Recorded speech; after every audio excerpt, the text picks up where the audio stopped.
gente sabe que os conflitos no Oriente Médio estão cada vez mais se intensificando. Acho que desde quando eu estudava, uns bons 20 anos atrás, quando eu ainda não tinha cabelos brancos lá na escola, né, a gente via muito esses casos dos desdobramentos que os efeitos dos conflitos do Oriente Médio traziam, principalmente sobre petróleo, né? Mas para além do petróleo, o que aquilo afeta, né, em relação às suas finanças, aos seus investimentos? A ideia de hoje é conversar um pouquinho sobre esse conflito, principalmente entre Irã e Israel, que está se desembolando aí, e fornecer insumos, né, para você melhorar um pouquinho a gestão da sua carteira de investimentos. Então, acho que o ideal seria a gente começar um pouquinho com o contexto dessa briga que está acontecendo aí. Vocês estão preparados para essa conversa? Sim. Bora lá. Preparadíssimos. Então, pessoal, esse conflito, né, é óbvio que ele é muito mais antigo, mas ele começou a se desembolar um pouquinho mais ali em outubro de 2023, quando ocorreram aqueles ataques que foram bastante noticiados, né, pelo grupo terrorista Hamas, lá em Israel, que sequestrou e matou mais de 1.400 civis, né, israelenses.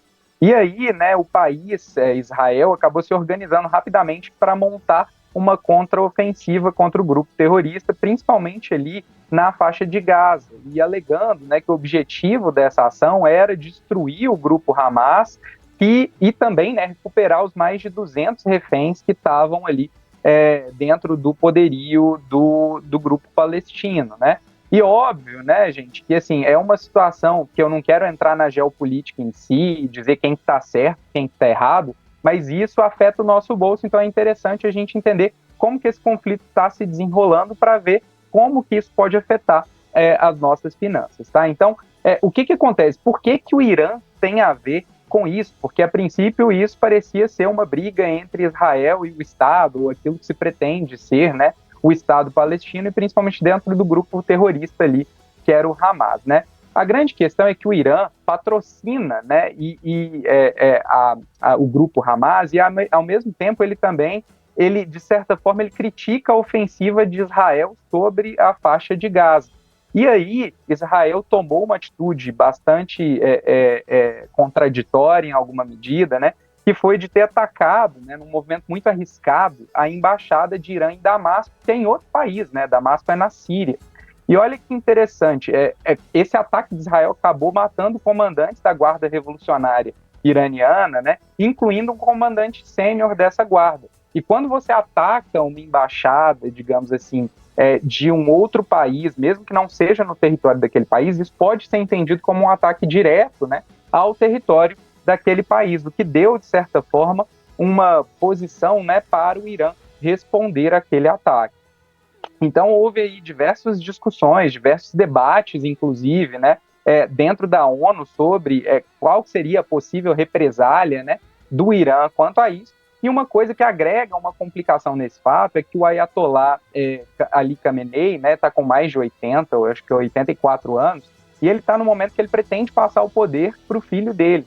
Então, uma resposta era necessária, sendo que ele entendeu que o país dele foi atacado. Então, eles mandaram aquele ataque de drones, né, até Israel, que foi ali no sábado, né, e isso foi o primeiro ataque efetivo, né, do Irã ao território israelense. Tudo isso, né, leva a uma situação que agora Israel avalia se deve fazer um contra-ataque ou não, o que está elevando aí o nível de incerteza e de complicação dentro do Oriente Médio. Afinal, Israel, de certa forma, tem um poderio militar muito grande, e o Irã estava tentando também desenvolver armas atômicas, armas nucleares. Então a gente tem um risco bastante grande aí nesse conflito que se consubstancia para o lado da economia, que seria a segunda parte da nossa fala aqui.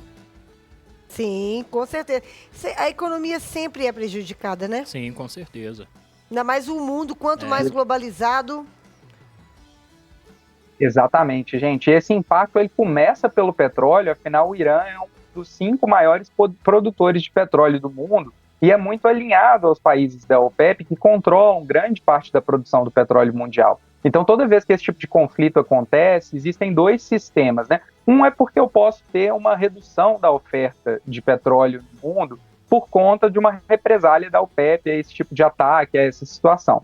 E outra é que se Israel ataca efetivamente a produção do Irã, a gente também teria, né, um risco grande aí dessa produção reduzir pelo lado da oferta também, tá? Então, o que eu quero dizer? Quando o petróleo é afetado e eu tenho uma redução do petróleo no mundo, sendo que ele é disputado por inúmeros países, né? Existe ali uma queda da oferta do petróleo e, consequentemente, com a manutenção da demanda, você tem um aumento de preço para compensar. E aí esse preço ele é repassado em diversas formas, o que nos leva ao segundo ponto, que é o impacto na cadeia produtiva global, né? Então, eu tenho o ponto de que o petróleo é um insumo principal para fretes, né, para transportes de mercadorias, e isso afeta muito o custo final, né, para o consumidor. E também, né, o petróleo é muito utilizado como fonte primária de energia para as indústrias. Então, acaba que com o petróleo aumentando, você aumenta também o custo de produção de bens e também da oferta de serviços no mundo, o que nos conduz à inflação, ou seja, a perda do poder de compra das pessoas, né? Então, você vai conseguir comprar menos produto com mais dinheiro, né? Então, é uma situação muito complicada aí para o nosso bolso, tá? E ô Samuel, outro agravante também é o fato do Irã ser um rival histórico dos Estados Unidos, que é a principal economia do mundo, né? O símbolo do capitalismo no mundo é os Estados Unidos, que esse ano passa também por uma eleição. Então a gente vai ter uma mudança de comando nos Estados Unidos justamente, né, no meio de um estupim, de um conflito entre Irã e Israel.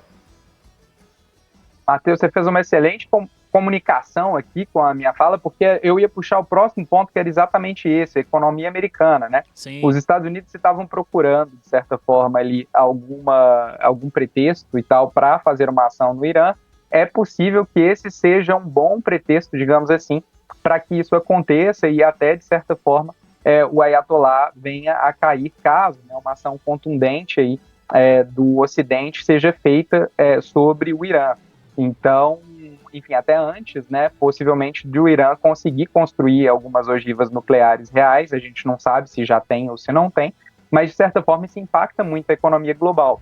E aí, o que eu quero dizer com isso? Né? Para além da geopolítica, de novo, a gente tem uma questão da queda de juros, porque os Estados Unidos estavam com juros muito elevados e vinham ali, né, numa trajetória de possível estabilidade ou início de queda, o que ia fomentar o crescimento da economia, né? E nesse momento de incerteza, o que acontece, né?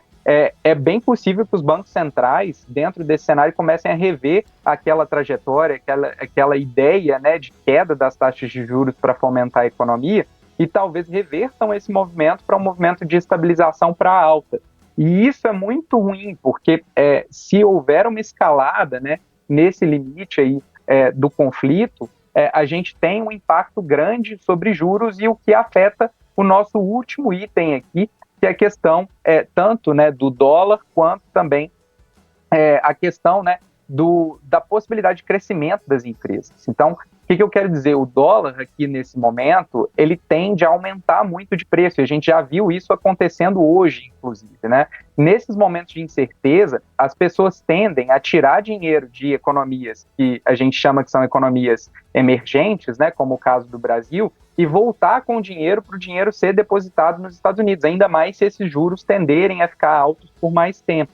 Então, quando isso acontece, eu tenho uma maior demanda por dólares e uma menor demanda por reais. O que vai acontecer necessariamente é um descasamento do câmbio, ou seja, o câmbio, o dólar tende a aumentar, tende a valorizar, entendeu? E isso para a nossa economia é bom para exportações, mas é muito ruim para o caso de importações, e a gente depende muito de produtos importados no Brasil ainda. Então, tudo isso afeta o nosso bolso e leva também para o último tópico da nossa conversa, que são os investimentos.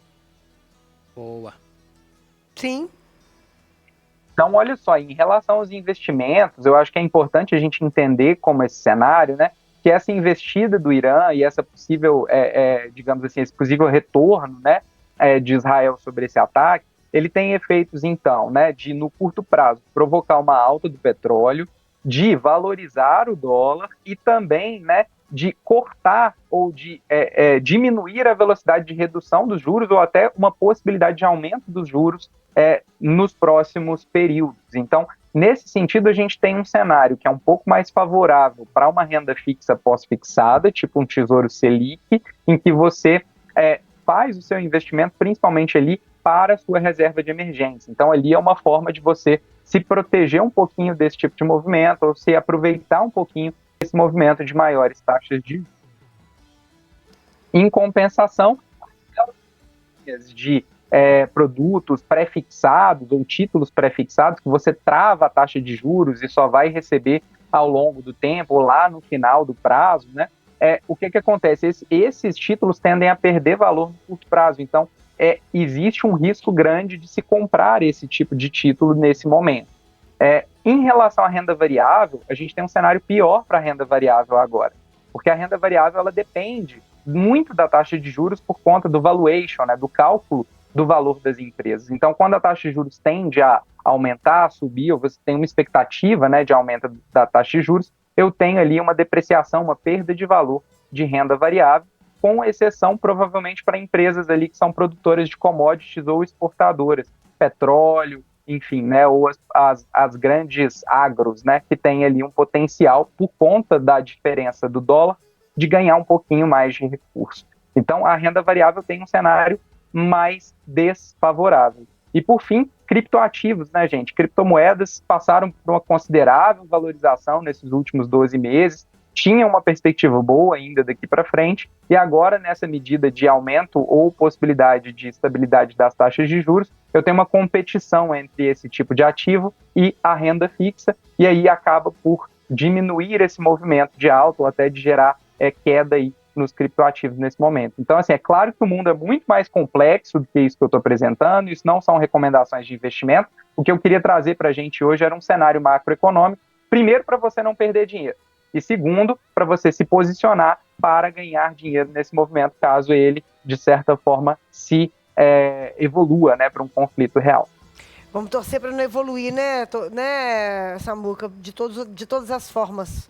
Porque é ruim para o mundo inteiro, né? Exatamente. Eu não sei se vocês se lembram, mas a gente teve um episódio aqui sobre a guerra na Rússia e a Ucrânia, né? Sim, e eu falei que a inflação ia acelerar. Eu comentei sobre tudo isso e a acentuação da guerra na Rússia e na Ucrânia gerou uma série de impactos, né? Eu tive na semana passada, inclusive, num restaurante que eu costumava muito ir, ele praticamente quadruplicou de preço. Então a gente vê que aqueles efeitos, ou os efeitos da guerra, na verdade, eles são negativos para todo mundo, não traz nenhum tipo de vantagem, a gente não deseja isso em hipótese nenhuma. O que interessa mesmo para a gente é um mercado bem feito, né? É a cooperação entre as nações e não necessariamente essa briga que muitas vezes enfim, idiota, para não dizer outra palavra. Não vai levar a nada. Não vai levar absolutamente nada, como sempre.